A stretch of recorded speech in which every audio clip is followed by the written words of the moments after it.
আজকে সকালে না অনেকটাই ঘুম থেকে লেট করে উঠেছি, তারপরে ছেলের আর আমার জন্য করে নিয়েছি সেদ্ধ ভাত।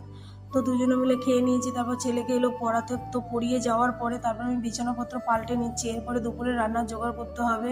তো বিছানাটা গোছানো আমার হয়ে গেছে। আজকে রান্না করবে হচ্ছে আমার ভাইজি, ও বানাবে বিরিয়ানি, বলছে পিসিকে বিরিয়ানি করে খাওয়াবো। তো একদিকে বানাচ্ছে আলু বিরিয়ানি আর একদিকে চিকেন বিরিয়ানি। তো আমার এই ভাইজি আবার চিকেন বিরিয়ানি খায় না, তার জন্য আলু বিরিয়ানিটা হচ্ছে, তার মানে ও চিকেনটা ভালো খায় না আর কি।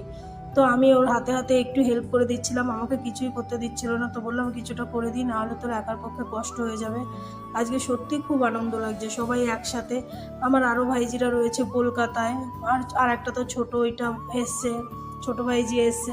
তো অনেক দিন বাদে একসঙ্গে মানে খেতে পেরে খুব ভালো লাগছে, আনন্দ মজা করে কি বলবো, বলার কিছু নেই। ওর বিয়ে হয়ে যাওয়ার পর এই যে প্রথম একসাথে আবার খাচ্ছি, বিয়ের আগে তো আমরা খেতামই দুদিন বাদে বাদে ফিস্ট করে। তো আমাদের রান্নাবাড়া কমপ্লিট হয়ে গেছে, এখন